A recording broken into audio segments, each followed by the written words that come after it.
It usually starts with a pain in the corner of my eye. Why migraines might be worse for some sufferers in the summertime. Fools organs into thinking they're still inside the body. We'll show you an organ transplant device that just won the so-called engineering Oscar, and how hospitals are responding to the Trump administration's crackdown on undocumented immigrants.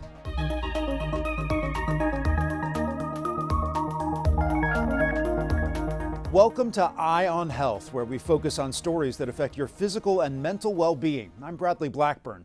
We begin with a new study that shows the health of U.S. children is getting worse.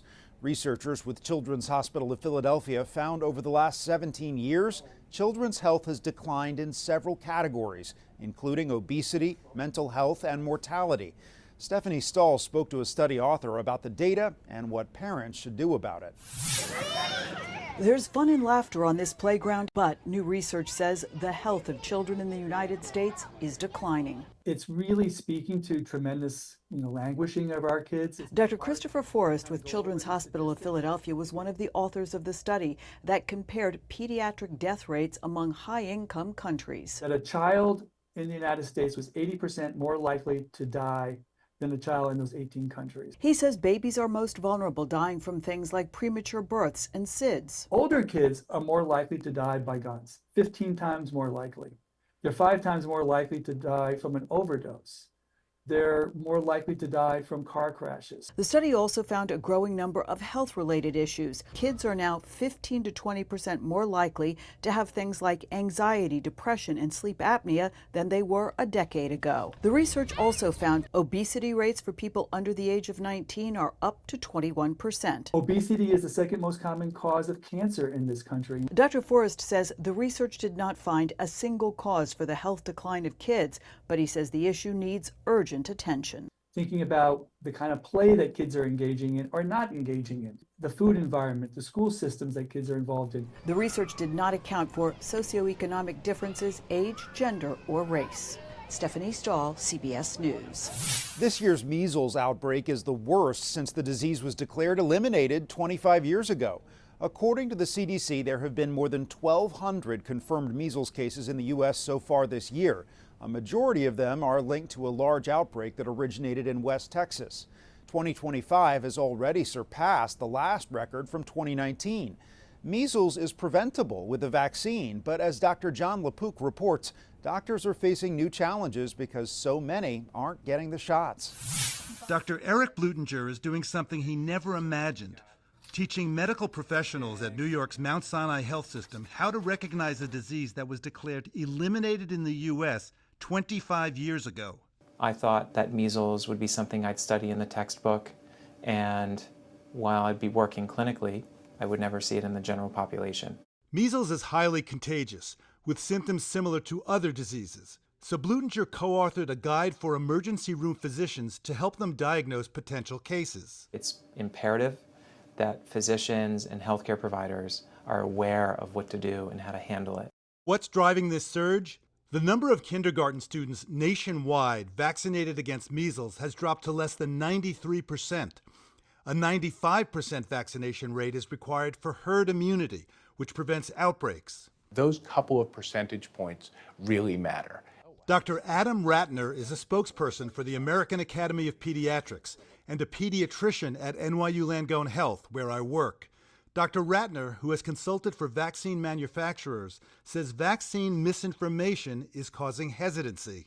There's a generational difference, hasn't there been, in terms of vaccine uptake?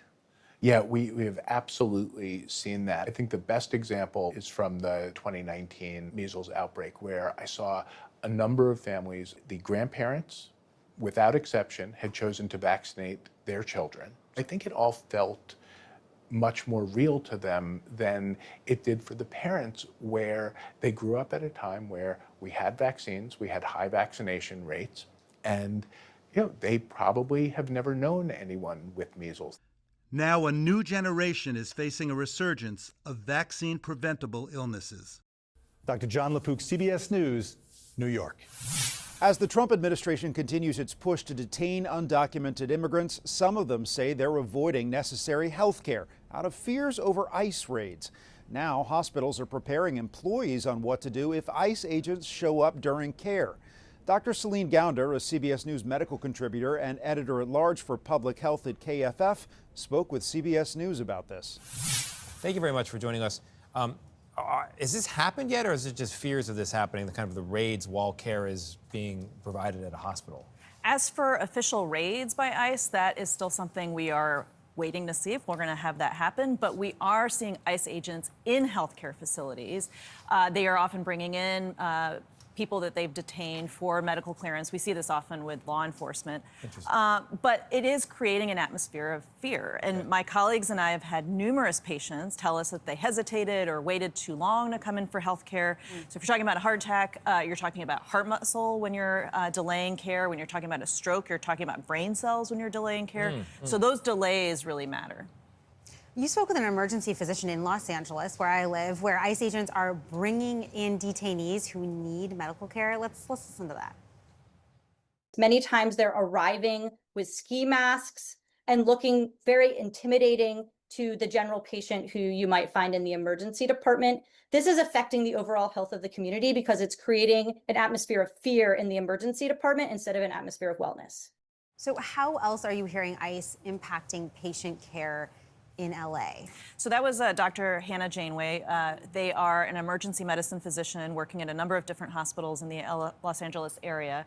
Dr. Janeway told me that ICE agents have insisted on all kinds of, frankly, ethical violations. So not showing their identification, not identifying themselves, wearing a ski mask along with green fatigues and a bulletproof vest in the ER while patients are being seen, not accommodating the need for patient privacy during an interview and examination, preventing doctors from contacting family for necessary medical information or preventing family from visiting. So these are really standard things that every patient should have the right to these kinds of provisions for good health care. In addition to the physical health, I mean, what is the medium to long-term impact on mental health of these patients with this kind of fear? Well, if you think about who has come here as an immigrant, many of them have faced real trauma in their home countries. It could be physical violence, sexual assault, any number of things. And so this kind of really what feels like militarization of an emergency room can be very re-traumatizing, cause some very real mental health impacts. And we've heard of also even children and families being impacted by their older relatives not being able to seek care. What are the obligations of patients when they show up at the hospital? Do they have to show an ID? Do they have to identify themselves? No. So in fact, we have a quote Jane Doe or John Doe on the emergency room board all the time. So, you know, if you pick up a homeless person on the street who needs medical care, they may not have an ID. In fact, a lot of patients don't have an ID. That's not who needs to be presenting ID. It's if you are a law enforcement official coming into a hospital or healthcare facility, you need to be identifying yourself as such. You need to be showing your badge or your ID. And that is, you know, if you want to be going into private patient areas, you also need to be showing a judicial warrant. And that is not being consistently done. Do you expect to see quickly, you know, any pushback in the courts on this? Well, I think the problem is a lot of healthcare providers don't know what their rights are, and they need to be saying, you know, where's your ID, where's your warrant, turning into risk management for advice in the hospital if they need that, and documenting thoroughly, as we would in any complicated medical or legal situation, documenting those encounters thoroughly. Dr. Celine Gounder, thank you so much for your reporting. We appreciate it. Doctors in the UK hope improved imaging technology could help more cancer patients. Field cycling imaging, or FCI, gives more accurate results than a traditional MRI. Prototypes have been tested on stroke and breast cancer patients, and now researchers are running a trial on 18 brain cancer patients with glioblastoma. A disease where we have very limited treatments at the moment. Professor Ann Kilty is a cancer specialist at the University of Aberdeen. She says FCI uses a lower magnetic field that allows doctors to better track a tumor's size. That's important because following chemotherapy, glioblastoma can sometimes appear to be growing back, even when it's not. This creates a lot of issues, both from the patient's perspective, because they don't have any certainty. They're worried, has the tumor come back or has it not come back? Also for the clinicians, the doctors that are treating them, because of this uncertainty, they don't know whether they should continue on the current chemotherapy or change to some different chemotherapy. Most people live just 12 to 18 months after a glioblastoma diagnosis. The first full-body MRI scanner was built at the University of Aberdeen. Now researchers there hope the FCI will further improve a patient's quality of life. A device improving organ transplants has won the so-called Engineering Oscar, officially called the McRobert Award. The organ ox keeps human organs alive outside the body for twice as long as putting them on ice. Organox has enabled the creation of a machine that fools organs into thinking they are still inside the body. Why would we want to do that? For the simple reason that an organ is preserved much more appropriately when within its native environment. The machine recreates blood flow to the organ as if it's still in the body, keeping the organ healthy for up to 24 hours and allowing it to be examined before transplant surgery. The key benefit of this approach is that an organ can be test-driven on the device before a patient is ever called for a potential transplant. And that makes it possible to significantly increase the number of transplants taking place within current donation practices. Organ Ox started at the University of Oxford. The company hopes the technology may also be useful in isolating organs for chemotherapy treatment. Coming up, taking care of the body and mind during summer swelters. And caught on camera, the heroic actions that saved an umpire's life.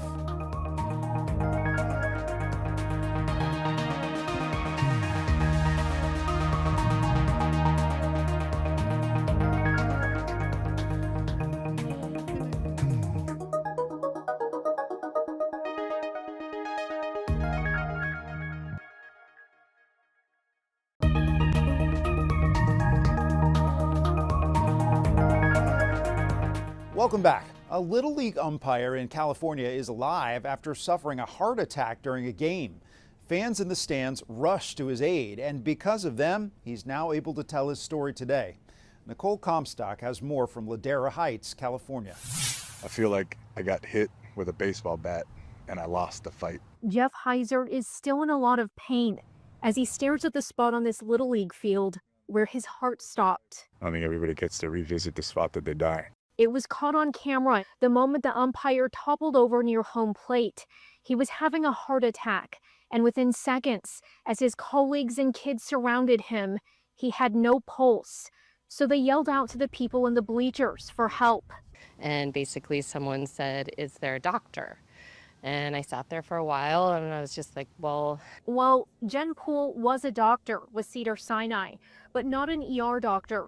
So resuscitating strangers wasn't exactly her specialty. The adrenaline's going, your heart's going, you're second guessing whether or not you're doing the right thing, but you just know you have to help. Here she is in the green sweater and blue hat, running to Jeff on the field and getting to work. I was doing CPR probably for 7 to 10 minutes, which is a really long time. And then my joke to her was she's not a very big lady and to get through all of this. But she did get through and got his heart going again multiple times. Watching the video back, Jeff says he was in awe. She immediately, kind of a badass, she was pick the legs up, start cutting this, and you can see her start giving directives and to acknowledge what's happening and then be the person that runs towards the fire, towards the problem is rare in today's day and age. Jeff tells us he died and came back to life because of this off-duty doctor taking the lead. That's very deep and that's a lot. So I would hope that I just kept him going and that he didn't die. Paramedics eventually had to use a defibrillator on Jeff. Both he and Dr. Poole want people to know how important it is to know CPR and for community spaces to have defibrillators. So that if things go wrong, that we're able to support the people that are injured or hurt. At the end of the day, Jeff thinks the baseball gods just weren't done with him yet. I have, some reason, some teachings to pass on, my love and my passion for the game to continue to, pass on to the next generation is, I would assume, why I'm still here. Nicole Comstock, CBS News. Summer can be a real headache for migraine sufferers. That's because many factors can trigger migraines in the summer months. Jared Hill has more on how to deal with the pain. Kristen Thorvaldson has suffered with migraines since she was a teen. It usually starts with a pain in the corner of my eye, or I get tension in my neck, running up my neck. The 50-year-old takes medication for prevention daily and says many things can trigger an attack for her. It could be the weather, lack of sleep, lack of caffeine. It could be my cycle. It could be stress. Many migraine sufferers experience more headaches during the summer months. Dr. Shay Data is a neurologist with NYU Langone Health. So weather-related changes, even sun, and then going from the sun being warm into like AC can trigger migraines for patients. Staying hydrated during the summer months is critical for prevention. Dehydration can be a big headache and migraine trigger. Some other things you can do: wear sunglasses, plan ahead to reduce stress, and try not to stray too far from your routine for meals and sleep. That's according to the American Migraine Foundation. Making sure you get proper rest if you are a little bit more active in the summer, especially if you're going to be out on the beach or active that day. Make sure that you are hydrating and then resting enough, because all of those things kind of raise blood flow and intracranial pressure in the brain. Kristen says she's aware that summer fun can impact her migraines. So I'm very mindful of taking care of myself, making sure I get sleep, making sure I stay hydrated, not over-caffeinating. And she says she drinks less alcohol and chooses water and beverages with electrolytes to beat the heat and stay pain-free. Jared Hill, CBS News, New York. Another thing to think about during the summer, taking care of your skin. Even before you get outside, healthy skin care starts in the shower. Dermatologists say the key is to use only lukewarm water and go easy on the soap. What you're not trying to do is aggressively strip the natural oils from the skin barrier. Once you do that, you actually make your skin more vulnerable to irritation and inflammation. So all the other products that you use after you clean become more irritating when you strip that barrier.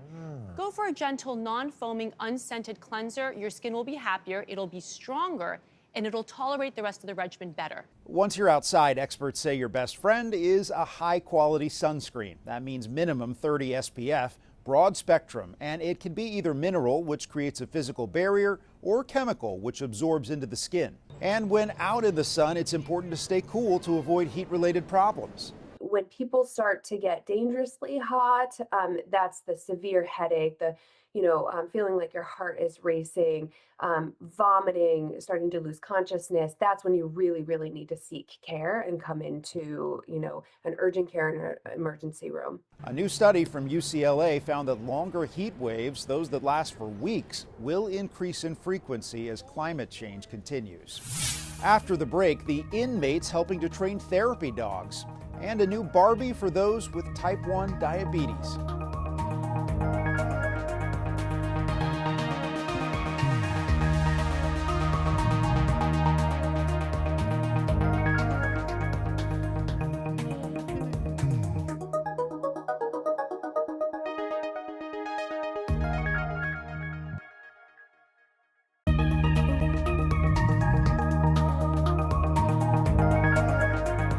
Welcome back. Doctors at Nemours Children's Hospital in Delaware are treating a common spine condition with something called magic rods. For one little girl with scoliosis, the rods are making a big difference. Stephanie Stahl has more. 7-year-old Sadie Mears has a lot to cheer about. Despite having scoliosis, a curved spine, she's able to move freely. Every single time she performed, I cried because it was just so great to see her so happy and able to kind of do whatever she wanted to do. Sadie's spine is being treated with a technology called magnetic expansion control, or magic rods. They are magic in some sense because you can lengthen without surgery. Dr. Sukin Shah with Nemours Children's Hospital says after the rods are surgically implanted, they can be slowly expanded with internal and external magnets. So Sadie comes into the office every 4 months, 3 times a year. We apply the magnet that talks to the internal magnet, the rods grow, and she goes back to school. It's less invasive than traditional scoliosis treatments, which often involve body casts and surgeries. It's all related to quality of life. If we can keep the surgical episodes to a minimum, they get less trauma, they get less pain, and it's less intrusive on their life, and they can go to be a kid again. And this is one busy third grader. There's no pain. Sadie also has Sotos syndrome, which causes developmental challenges. But in addition to being on a special cheering squad, she's playing softball. It's just about having fun and trying your best. She'll eventually need to have a more permanent spinal rod when she's finished growing. Stephanie Stahl, CBS News. More than 300,000 children and teens are living with type 1 diabetes, and now so is Barbie. A new version of Mattel's iconic doll has type 1 diabetes. Barbie wears an insulin patch and is equipped with a continuous glucose monitor and an insulin pump. Oh my God, the patch. So tiny. The toy maker also released a one-of-a-kind Barbie featuring the likeness of British model Lila Moss, daughter of supermodel Kate Moss, who is living with type 1 diabetes. I think to have a Barbie doll that looks like me with type 1 diabetes is completely surreal and so amazing that there's now a new type 1 diabetes mainline Barbie doll that people can buy and feel reflected by, and children can play with and see themselves represented in such a iconic Barbie doll. The type 1 diabetes Barbie is part of Mattel's campaign to promote inclusion. Moss hopes the new doll helps people with the disease feel better about their treatment. But I think it's really important to embrace this technology, especially because it makes living with diabetes so much easier and more practical. And I think it's so important to embrace these patches and having them and not hiding them or being insecure about them. And I think it's really cool to have them. Over the past 2 years, the company has introduced a blind Barbie doll and a Barbie with Down syndrome. When a sheriff's department in Florida decided to start a therapy dog training program, they needed a helping hand and found that solution was closer than they imagined. Christian Benavides reports on how inmates are helping sheriff's officers fulfill their mission. When Nick Barbera retired from the Palm Beach County Sheriff's Office after 35 years, many of them with the K-9 unit, he didn't imagine he'd be back on duty a year later. Hey, we could really use you, Nick. And I took a deep breath and I said, all right, let me see how this goes. And they brought me back part-time and I love it, man. I'm gonna miss you so much. In 2023, he helped start a therapy dog program at the county jail. Sherrod Wright helps train the dogs. Good job, buddy, good job. And he's currently incarcerated. Was it something that sort of struck you as, well, I'm behind bars, we're on opposite sides, but we're working together? You don't know what to think until you get out here. And this the way they was treating me, like a person, no, not like a criminal. Wright was sentenced to 5 years in connection to a fraud case. Behind bars, he's had no disciplinary record and has stayed out of trouble. Wright and others who are incarcerated learn to handle the dogs, feed and bathe them, while also assisting in their training, working alongside sheriff's officers. Make sure you got the food. Teaching commands, preparing the dogs for field work, Fit. all the way to certification and graduation, skills they can use once they're released. It's a new lease on life for the dogs as well. Buster was taken in by Big Dog Ranch Rescue. It's the largest no-kill shelter in the country and provides most of the dogs for this program. The animals give emotional support to first responders and crime victims, including to the sheriff's department, after 3 of its own died in the line of duty last November. Buster, huh? Yes, sir. Wright attends the dogs' graduation ceremonies, an emotional moment as they are sent off to other agencies. My time here, I don't want it to be wasted. I wanted to make myself better, mentally stronger, and then this was an opportunity for me to get a skill with being a dog trainer. A second chance for the dogs and their trainer. Christian Benavides, CBS News, West Palm Beach, Florida. That's Eye on Health for this week. I'm Bradley Blackburn. Thanks for joining us, and be well.